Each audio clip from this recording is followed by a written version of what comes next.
So simplifying fractions is all about getting the fraction down to a form where you can't divide any other numbers into the top and the bottom.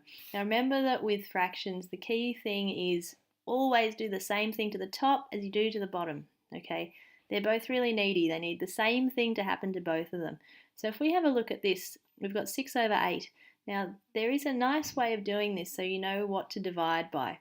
Okay, so what you do is you get your 6 and your 8, and we're going to write down the factors for each of these numbers. Remember, a factor is a number that goes into a number. So for example, the factors of 6 are 1, because 1 times 6 is 6, 2, and 3, because 2 times 3 is 6, and then the 6. So 1 times 6 is 6, 2 times 3 is 6. So they're all the numbers that go into 6. So what would the factors of 8 be? So we'd have 1, 2, 4, and 8. Now to figure out what we're going to divide the top and the bottom by here, we're looking for the number that is the same in both these lists and the furthest along. So if we have a look, you can see here they're different. Oh, you can see that we've got no 3 down here, but we do have a 2 and a 2. All right. Now these two numbers are what we call the highest common factor. And because, you know, we like to be a bit lazy, it's often called the HCF. So once we've found that number, what we can do is we can divide the top and the bottom by that number because they're guaranteed to be able to be divided by it. So if we do now 6 divided by 2, we get 3, and 8 divided by 2 is 4. This is now in what we call the simplest form. Okay, it can't be divided by any other numbers, because there's nothing that goes into 3 that also goes into 4. So that's simplest form. Alright, if we do another one, we've got 12 and 15. So we're going to do the same thing with the 12 and the 15. So let's have a look. We've got 12, factors of 12. 1, there's quite a few. 2, 3, 4, 6, and 12. 1 times 12. 2 times 6, 3 times 4, they all give you 12. 15 is a bit easier because there's really only 3 times 5 and then the 1 and the 15. So we want to go along through that list this way.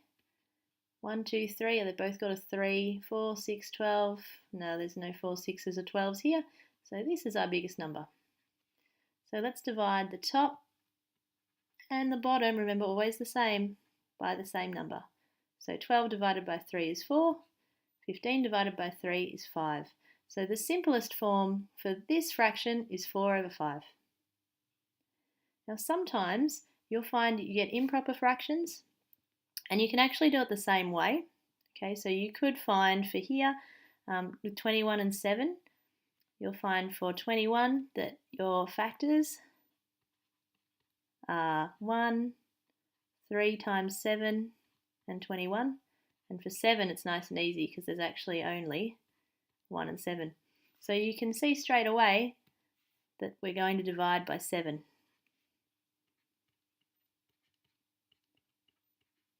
21 divided by 7 is 3. 7 divided by 7 is 1. Now this is a weird looking fraction. It's a number over 1. Now whenever you have something over 1, that actually means divided by. 3 divided by. And anything divided by 1 is actually just itself. So this ends up being 3. And you know straight up you might have got there because if you notice 21 divided by 7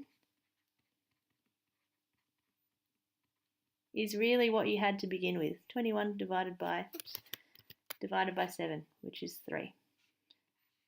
So you may find sometimes when you simplify fractions that you get a fraction answer or you get a whole number answer. To finish off nice and quick, this last one here, you could go through the same way that we've done here, trying to find the highest common factor, or if you're stuck, it's a nice thing, or a quick thing I should say, to be able to do, to just divide through by a number that you know goes into both, whatever number it is. I know looking at this, I know 4 goes into both of these. Okay, so I'm just going to start with 4. Let's see what happens. So I've got 24 divided by 4. 6 times 4 is 24. 40 divided by 4, that would be 10. Now it's a little bit easier for me to see, oh, okay, I know I could divide this again by 2. They're both even numbers. So it's always a great thing to look for. If you've got even numbers, then what you should always do is divide by 2 if you're stuck, if you're unsure. So let's do it again. Let's divide the top and the bottom by 2. 6 divided by 2 is 3. 10 divided by 2, is 5. So we know that for this fraction, 24 over 40, the simplest form is actually 3/5. So simplifying fractions, always trying to find a number that goes into both the top and the bottom that you can divide by until you can't divide anymore. That's your simplest form.